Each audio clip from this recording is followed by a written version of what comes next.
Yeah, her animations aren't that cool in game. Anyways, hey, how's it going guys? My name's Abyss, and in today's video, I'm going to be going over the 5-star healing powerhouse Huohuo. If you didn't know, Huohuo will be on banner alongside Yunli in the first half of 2.4. She's a wind type character that follows the path of abundance. She is one of 2 battery type characters as well, the other being Tingyun, and she offers AoE healing and attack buffs. If you guys enjoyed the video or find it helpful, please be sure to leave a like and subscribe if you want to see more. But enough of that, let's get into it. As we usually do, let's start with her value to your account. For the early game players, she's pretty solid. Strong AoE healing, it's very comfortable, she has cleanse, and it's continuous healing as well. On top of that, she offers an attack buff and energy regen. More than comfortable for anything you'll be doing under probably Trailblaze level 50 at the very minimum. For the free-to-play players and those of you that are just nearing the end game, she's still pretty solid. Strong AoE healing again is really comfortable, but I'll keep it real with you guys, I don't think she's the top choice when it comes to sustain only. From the perspective of just keeping the team alive, Aventurine and Fuxuan do it better. And with Ling Sha coming up, she's probably going to be pretty crazy. Obviously only time can tell because we have no idea what the kit is, but when it comes to Star Rail, it's usually the supports that easily power creep. So if I was in your position, I'd either wait for a future sustain rerun, so Aventurine or Fuxuan. Fuxuan's probably going to take a while, but Aventurine might be soon. And then just wait for Ling Sha probably. Lastly, for the endgame players, again, I don't really recommend Huohuo. Other limited sustains offer safer runs and less SP usage, so unless you really need her for a specific team comp that I'll mention later on in the video, then I would just skip her. Now overall, she really isn't bad. She is more than comfortable for most if not all content. I just don't think in good faith I can say she's a must pull or anything like that. The main reason why people kinda use her is for the supporting capabilities rather than the healing. Unfortunately, there is no right or wrong answer. You can go for her and she'll probably be fine, and you can skip her and you probably get someone better. It does just come down to preference. Next up, we've got her traces. Her main priority will be her ultimate, and then the skill and the talent are about the same, and I shouldn't have to mention the basic attack, but I'm going to anyways. Do not level it up. As for what they do, the basic attack is obviously very simple, small amount of wind damage. Her skill dispels 1 buff from the main target and then heals the 2 allies next to her, as well as the target that was selected. Main target obviously heals more, and this scales off of her max HP. At trace level 10, her ultimate regenerates 20% of allies' max energy, hers is not included, and then buffs allies' attack by 40%. This is the main thing that you really want to level up again, so highest priority is the ult. Moving on to her talent, so whenever she uses her skill, she gains Divine Provision, and if you don't know what that means, that sucks for you I guess.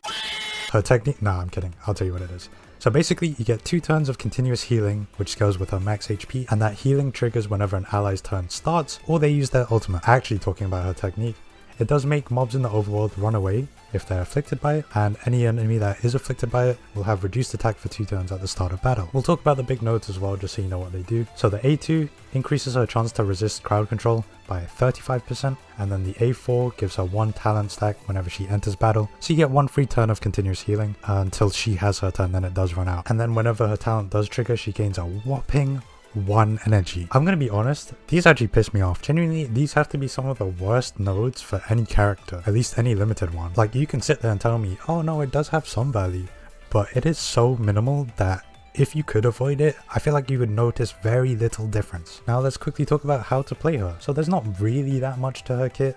It's just that you want to have good uptime on the talent skill thing. You can keep track of it just by looking at her little icon on the team lineup. And just one last thing, when it comes to actually making teams, you want to put her on the 4th slot or the 1st slot. Since she has a ton of HP, or at least she should, you won't have to worry as much about her dying, and if you group up all your other allies together, then you can heal them all in one go. Next up is what everyone loves, and it's the relics. Starting off with my personal recommendation, 2-piece hack space gives a nice speed buff, alongside 2-piece Longevous Disciple for the extra HP. If you do want to focus on getting more healing out of her, you can opt for 2-piece Passerby, which is the outgoing healing set, but honestly in my experience, you don't really feel the full use of it, and farming it is also a pain in the ass to do, especially since it's so easy to farm the other 2 since they're in the same cavern. For the Planar Ornaments, honestly between all the options I have, it's basically down to preference. Fleet of the Ageless is the best in slot on paper. It offers 12% HP and an attack buff to all allies whenever she reaches 120 speed. With a base speed of 98, as long as she has speed boost, she can hit that checkpoint. Broken Keel is up next, and this is what I typically use. It gives her 10% effect res, and when you hit 30 effect res,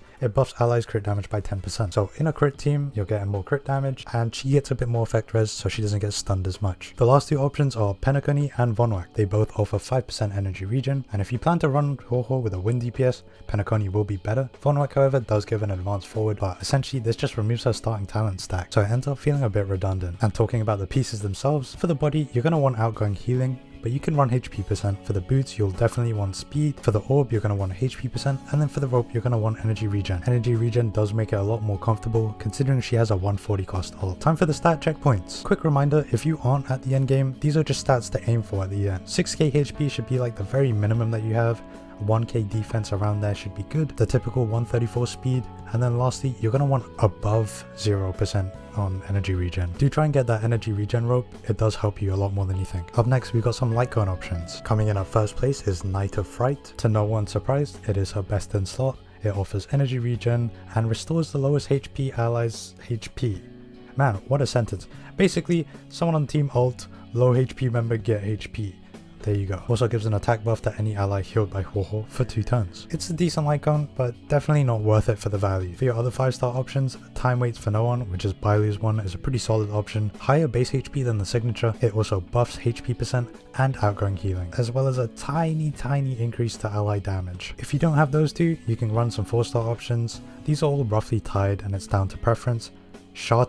Sharted feeling, I wrote that. Shared feeling is what I meant to write and say. I'm leaving that in, I actually don't care. Anyways, that offers extra outgoing healing, and also whenever she uses her skill, it gives all allies a tiny bit of energy. Post-op conversation is another good option, provides some energy regen. Hey, over here is an event light cone from the Foxian Tale of the Haunted event. It's a bit of an old event, so you may have done it before. If you haven't, I'm not sure that you can still get it. If you do have it, it's a great stat stick. Very simple, offers max HP and outgoing healing. Lastly, perfect timing. That gives some extra effect res, which I always like to have, whilst also buffing outgoing healing by a percentage of the effect res, up to 27%. Now for the team comps, or just the synergies I guess. When it comes to sustains, you know, they can kind of go anywhere, and she's basically the same. I guess it's worth mentioning, you know, who she goes with in particular. So we'll start with Argenti. He obviously has a huge energy cost ult, so he's always grateful to have her on the team. Jingliu also benefits pretty well from her. The healing to the team is nice since Jingliu obviously drains HP. It's also worth noting that since Huohuo gives energy with her ult, Jingliu can get her ult faster and be in the spectral state longer. We also have Dot team comps, so Kafka and Black Swan in particular. Since she boosts attack and gives energy, it's always going to be nice to have. And then lastly, I guess it's worth mentioning Robin. Robin does have a really high energy cost ult, and Robin can also make use of the attack buff that Huohuo provides. You guys know the drill when it comes to healers though, just slot them in wherever you need and you'll be fine. Moving on to Eidolons, starting with E1. This increases her talent cap to 3 stacks and a 12% speed buff to all the team whilst the talent is up. E2 is also to do with her talent, so whenever her talent is up, she gains the ability to revive an ally if they go down. But this can only happen 2 times per battle. Her E4 boosts her healing if she's healing someone with lower HP. This isn't really so much for her skill, just the talent. Her skill usually heals to full anyway. Lastly is her E6. That's a 2-turn damage buff to any ally that she heals. And again, I'm just gonna say it, these are low-key all kind of shit. You shouldn't be wasting any of your jades for Eidolons unless you are a Giga Whale, and if you are, send me some money and don't spend it on that banner, thank you. No, but for real, you actually just don't need to spend on this at all. As always, I go through this little debate of E1, S1,